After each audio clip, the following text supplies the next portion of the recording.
Voilà. Prends un moment pour prendre conscience de la posture, de la position de ton corps. Reste centré sur ce voyage intérieur que nous allons démarrer.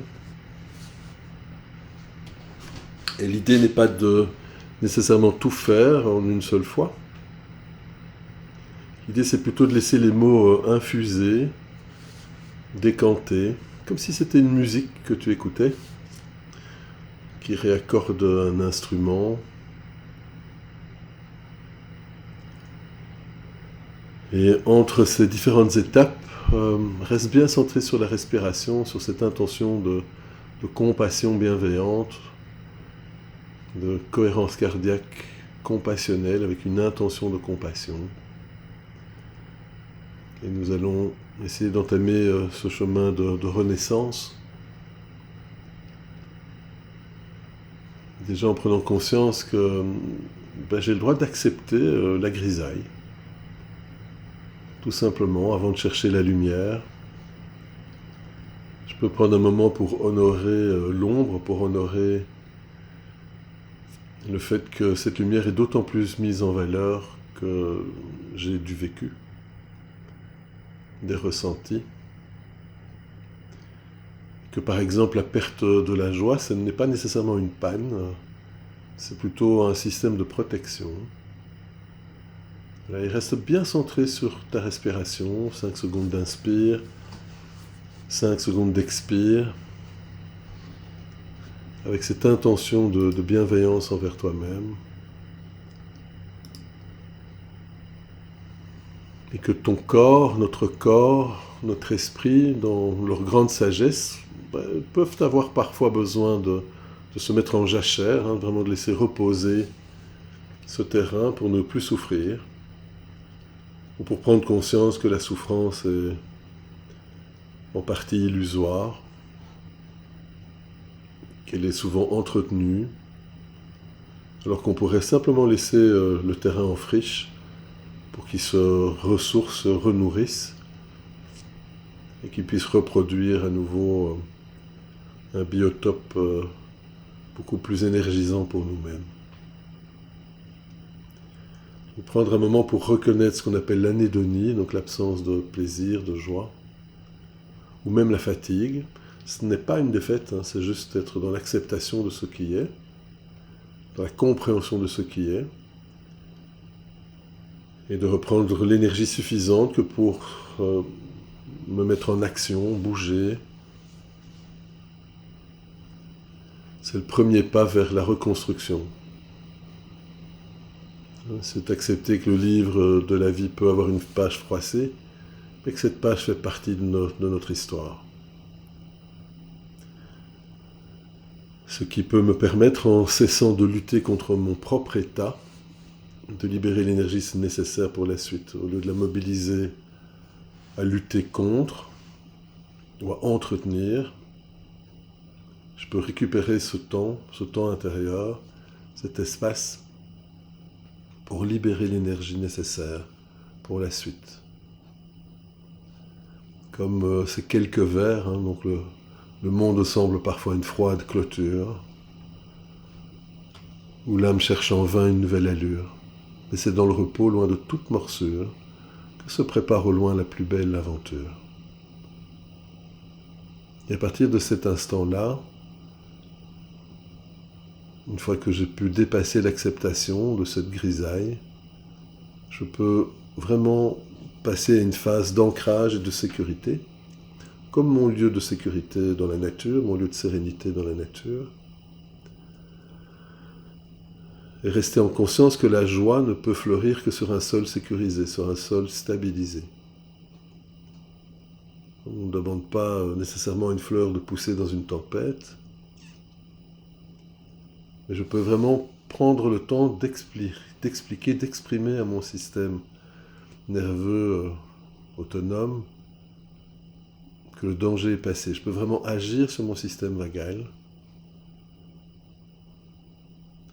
de façon à revenir dans l'ici et maintenant, dans le moment présent.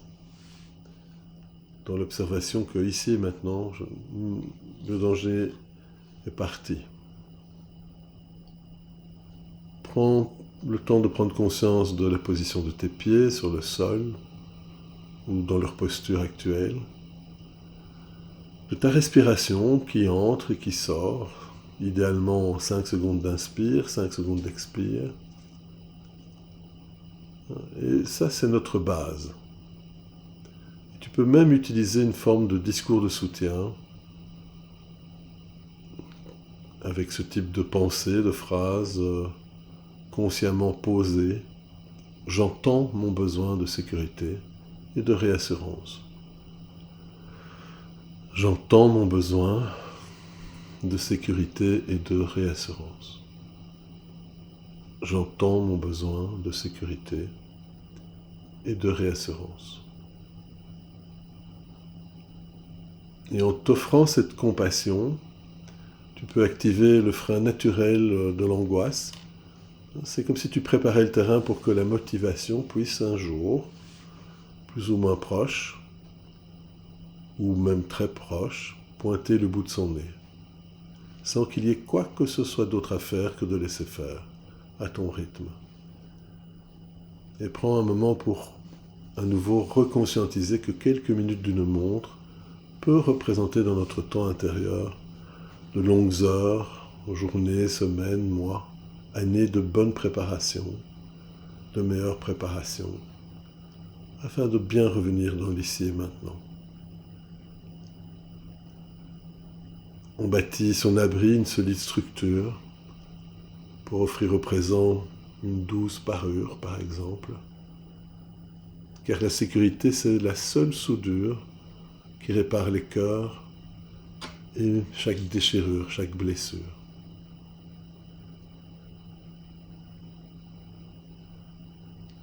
Je peux décider également de poser un acte conscient, comme le fait d'aller rechercher dans mon quotidien cette traque des micro-joies, plutôt que de faire une erreur, d'attendre une grande joie pour se sentir vivant. La reconstruction se fait par les détails. C'est l'effet qu'on appelle broaden and build. C'est vraiment une micro-sensation de plaisir, le goût d'un vin d'Alsace, d'une orange, un morceau de chocolat, la chaleur du soleil sur la peau, la présence d'un animal de compagnie. C'est tout cela qui va élargir notre champ de vision. Et ces instants précis sont des fils d'or qu'on peut coudre un à un, sans avoir besoin de chercher un feu d'artifice. On peut simplement chercher l'étincelle. La petite seconde ou microseconde de lumière dans cette obscurité. Je reste curieux du monde, curieux de la texture du monde. Qu'est-ce qu'il va bien pouvoir m'inventer ? Et la motivation n'est pas un moteur qu'on allume, c'est plutôt une plante qu'on arrose avec de petites satisfactions sensorielles. Et cette plante va pousser, grandir, et elle va bénéficier de ces petites attentions et se reconstruire. Un peu comme si je traquais la couleur, même dans sa plus infime brillance. Si je redonnais au regard la conscience d'une vieille confiance, que ce regard a toujours pu m'apporter certaines choses intéressantes, comme le regard du photographe, comme si je pouvais voir la joie comme une forme de parfum, ou une saveur particulière, un léger murmure, qui peut se glisser vraiment à l'intérieur de moi, comme une seconde peau, indépendamment de toute armure que j'aurais pu construire. Et je reste vraiment avec cette intention de pouvoir traquer, repérer aisément, me connecter avec le plus infime moment de satisfaction, de plaisir, même le plus fugace soit-il. Prends une profonde inspiration, garde l'air un moment, expire lentement. Prends toujours un moment pour rester centré sur cette intention de compassion, de bienveillance envers toi-même. dès maintenant. L'étape suivante serait plutôt la métamorphose du discours. C'est vraiment la reconstruction qui peut passer par le langage que tu te tiens. Tu peux faire le choix de remplacer l'autocrate intérieur, le critique intérieur, par un allié inconditionnel. Si vous tombez, ne vous jugez pas. Si tu tombes, ne te juge pas. Car le jugement fige, tandis que la compassion remet en mouvement. Je pose l'intention d'être soutenant pour l'autre, sans nécessairement entrer en résonance avec lui, mais tout en restant dans la compréhension et cette intention d'accompagner l'autre pour qu'il puisse aller mieux, sans rien forcer, en laissant faire. Et cette motivation renaîtra de cette capacité à vous pardonner, à se pardonner, et notamment se pardonner les lenteurs. Sois un artisan patient.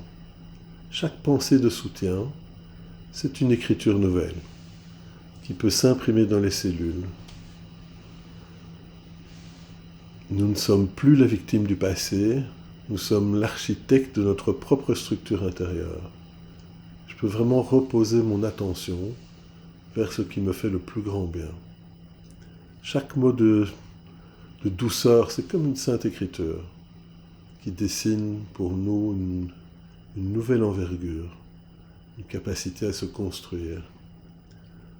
On choisit de laisser derrière soi l'ancienne souffrance. Je choisis de graver dans l'instant une nouvelle alliance avec moi-même, en pleine lumière de vie, d'amour et de guérison, dès maintenant, sans qu'il y ait quoi que ce soit d'autre à faire que de laisser faire, tout en restant bien centré sur la respiration. Et tandis que ce cheminement peut continuer à se développer de plus en plus naturellement, je peux peut-être prendre conscience qu'à l'horizon se profile une certaine joie. Enfin, vraiment, regarde l'horizon. Et prends conscience que la joie de vivre, ce n'est pas l'absence de problèmes. C'est la certitude que vous avez les ressources pour les traverser, que nous avons les ressources pour les traverser et les dépasser. Que nous sommes en train de créer un prisme nouveau à travers lequel nous pouvons voir le monde. La motivation revient quand le sens réapparaît. Pourquoi vouloir reconstruire? Pour qui? Pour moi-même, pour un environnement particulier, pour des valeurs. Pour quelle part de moi qui attend de rire à nouveau? Et prends le temps de sentir cette force qui pousse en nous-mêmes. C'est comme une sève qui monte, comme le printemps qui s'annonce. Comme si je me préparais à accepter que je suis prêt à vivre une nouvelle aventure, à ouvrir une nouvelle porte. Parce que le voyage est immense, est infini. Et l'âme, c'est aussi une aventure. Et choisir de s'épanouir, c'est aussi une aventure. Et qui peut se rire de toute prison, de toute croyance, de toute clôture. Qui peut courir vers l'éveil à soi-même, ou vers une plus grande, une plus haute nature. Et où je peux prendre conscience que la joie est peut-être la seule mesure intéressante à avoir par rapport à mon quotidien. Qu'être dans le moment présent me permet de vivre à 200% cette aventure. Et que je peux m'ouvrir à la possibilité de vivre et de digérer cela bien plus simplement que ce que certaines parts de moi se l'imaginaient. Je peux m'ouvrir vraiment à la possibilité que j'entends mon besoin de sécurité et de réassurance. J'entends mon besoin de sécurité et de réassurance. Je choisis mon besoin de sécurité et de réassurance. J'intègre toutes les qualités d'amour de soi, de présence à soi-même, de conscience de soi. de curiosité, de créativité, de connectivité,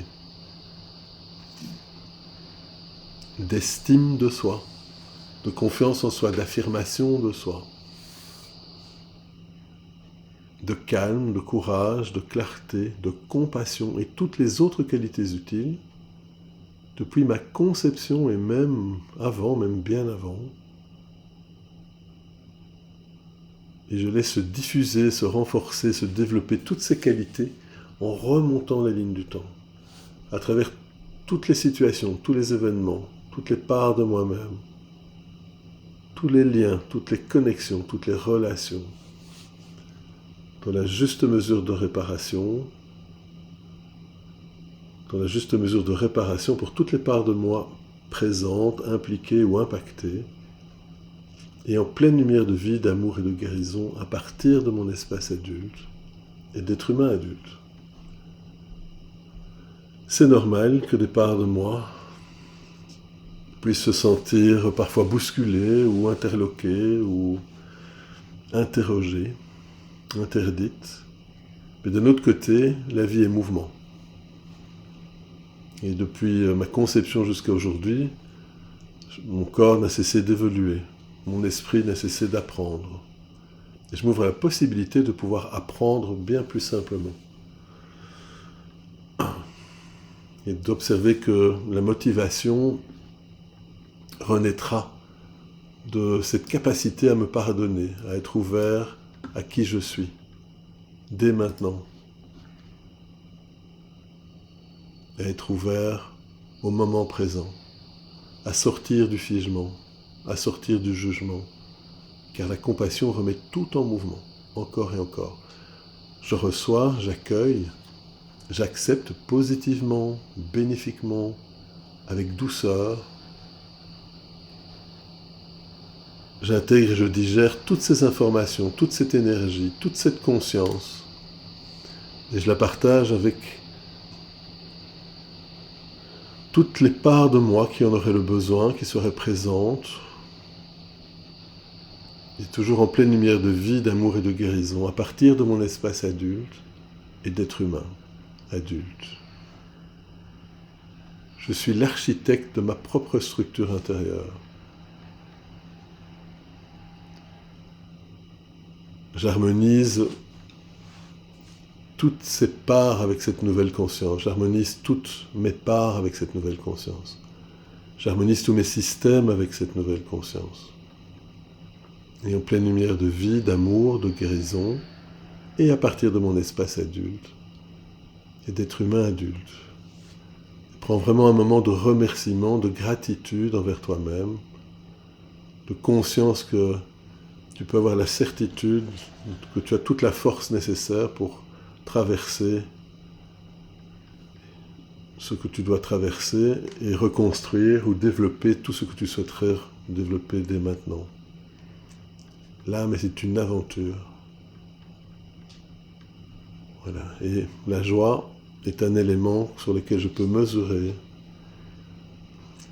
l'intérêt de vivre cette vie et de développer certaines valeurs. Chaque mot de douceur, c'est déjà une réussite, c'est déjà un succès. Et chaque mot de douceur peut dessiner en moi quelque chose de différent. Je m'ouvre à la possibilité de vivre et de digérer les choses différemment, dès maintenant, et en pleine lumière de vie, d'amour et de guérison, et à partir de mon espace adulte, et d'être humain adulte. Prends une profonde inspiration, reste encore bien centré sur cette intention de bienveillance envers toi-même. Garde de l'air un moment, expire lentement et observe qu'à chaque expiration, tu as de plus en plus de capacité à te rebrancher sur des éléments bénéfiques et positifs à ton rythme. Tu es en train de créer, de renforcer un prisme nouveau à travers lequel tu peux voir le monde. Tu peux, à travers ce prisme, remobiliser ta motivation et laisser tout cela se renforcer encore et encore au fur et à mesure de tes expirations. Sans cette force qui peut pousser et qui repousse encore année après année seconde après seconde, où la joie est la seule mesure intéressante. Prends une profonde inspiration, reste encore avec cet instant de gratitude envers toi-même, toutes les parts de toi présentes ou qui en auraient le besoin. Et à nouveau, laisse simplement faire ton système à ton rythme avant de bien revenir ici et maintenant, bien centré, calme, détendu, focalisé sur ta respiration bienveillante.